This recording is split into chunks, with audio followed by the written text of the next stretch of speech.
Today's tip, I want to talk a little bit about Google settings, Gmail settings. So when you're in your email and you go to the gear icon here, the settings icon, click on that and go to settings. There's some choices here that can make your life easier or eliminate some clutter that you may not want. First of all, you're going to choose your language, of course. Um, I I don't usually put in my phone. You can change if you're one that has a lot of emails, you can change it to more emails in your inbox or less emails. I tend to not keep very many in my inbox because it drives me crazy, but I don't usually change that either. This is something that can be very helpful. Undo send. Right now, the default is set for 5 seconds. So after you click send, you get a little pop up over here that says undo. You can make that stay for up to 30 seconds, which is a good option. Sometimes I click send and then it's like, oh, I forgot to say, and I wish I could go back and undo it, and I've waited too long.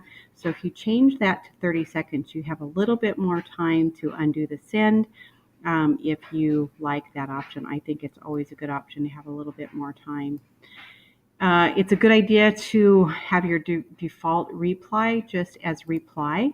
And then when you want to reply to all, then you can change that setting. But it's sometimes you get stuck in that reply all thread of conversations that don't really apply to you. So I like to have mine just on reply so I can choose to reply all if I'd like. I always display images. You can change that so the images don't always load just because it takes a little more time. But I like to have the images. The writing suggestions right here, the writing suggestions, it might suggest finishing a sentence for you. And if you like their suggestion, you just click tab and it will finish the sentence. If you don't like that, then you can turn that off right here. You can change your text style. I'm a Comic Sans person just because I taught elementary for so long.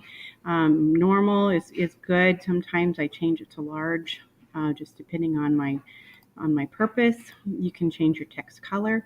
I kind of like to have some color in my text.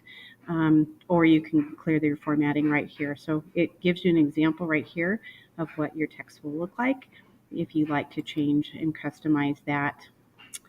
You can turn your conversation view on or off. That means the thread, you can either just see the most recent email or you can see the whole thread of the conversation. This nudges. This is something kind of new with email. Um, it might give you a suggestion. Oh, you had this email a week ago and you haven't replied to it. You can ask that you get a nudge that says, "Hey, did you forget about this email?"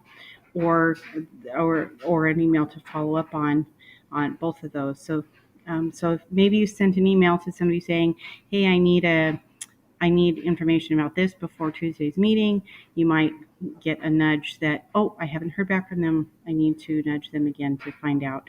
So these nudges are useful if you have a ton of emails and you don't want to lose track of something important. You can have the nudges turned on, or and if you don't like that, you can easily turn them off. The hover actions is when you're let's see here, let me go up here. The hovering is if you're clicked on something, you can hover. You can turn that on or off. That's what that setting is right here. Right here. I like to have the hover because there's so many icons. Sometimes it's hard to remember what they all stand for. I like to have the send and archive button. Send and archive means once you send an email, it automatically archives that email. I think this is a really wise choice for us as educators. It always leaves a paper trail. Sometimes you send an email to a parent and then you want to review. In a month, you want to go back and review and see what you said, and you can't find it. Well, if you turn on the send and archive button, it always goes straight to the archive, and that's pretty. Or you can send it straight to the archive. So that's pretty helpful if there's something that you may need to get back to later. The smart reply are just little messages down at the bottom of the email. Maybe it just says, okay, got it, or something like that. You can turn those off, on or off. Your email notifications, you can turn those on or off so that you get pop-ups or not. I don't like getting pop-ups, so I have mine turned off. I also don't use the stars a lot, but you can use the stars. You can have the 1-star option, the 4 stars option, so that you have different choices, or I think they give you up to 12 different choices. If you like to, if you're a very visual organizational person, you can give these different icons different meanings so that you know what they get back to. I don't use them, but they can be helpful for some people. I always like to have my keyboard shortcuts on, just because I use shortcuts a ton and I'm trying to teach my students to use them. I like just having icons instead of words, just because they're easier um, to to quickly see. This is where you change your picture. So you've noticed right up here, I have my picture set as the Google. I think that's the Google Images icon. So I have that visible. So when you get an email from me from this account, this is what you'll see. In my school account, it's this little flower, so all my students know that this is me. And then on my personal, I just have a picture, a personal picture there. So that's what that is right here. You can change your picture there. Um, Adding to people to your contacts, you can do that right here. It can be automatic or you can do it yourself. The signature I think is a good thing for educators to have. You just type in whatever you want it to say. Oh goodness. You can change it again. You can change it to different text or different color or whatever. You can also insert an image here. So maybe I want to, oh, I don't have any images in this account. Maybe I want to add my Shake Up Learning level 1 and level 2 badges here. That's what I did in my school email. So if you go to my school email and you see, let's see, and if I send these two badges right here are images that I added under my signature. So this is my school signature. I've got my name, my title, and then my 2 badges saying I'm level 1 and level 2 Google certified. That's where you set that up, is right here under, where'd it go? Right here under settings.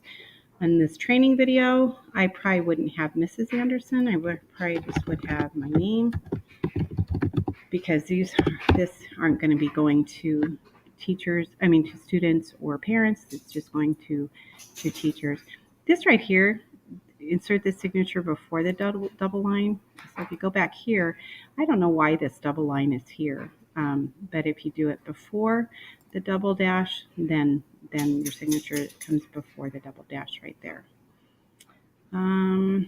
This one is kind of unique in that if I have this clicked and then I go and I look at my inbox, the one arrow means this was sent to me on purpose. It wasn't just a bulk email sent by some company, not a mailing list. If it's a double arrow like this, it means it's sent just to you. So that's kind of unique in that you can know that, was this sent to me on purpose, or is it a group email, or is this just to me? So that's kind of a handy little tool. The show snippets does it show a little bit like the first line of the email? I like that. I like seeing what the beginning of the email is look like.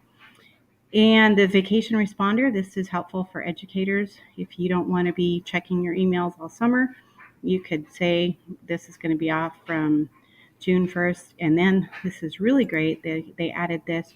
You can add this as your last day so that you don't forget to turn it off when you get back on regular schedule. So those are some settings that you can use in your Google email account to make it more personalized for you. Simple. One really important thing to remember when you're in your settings and you change things around, it's not like Google Docs or Google Slides. You always have to click Save Changes. So if you don't click Save Changes, everything that you've done up here won't change. So make sure that you click Save Changes after you have personalized your settings for your Gmail.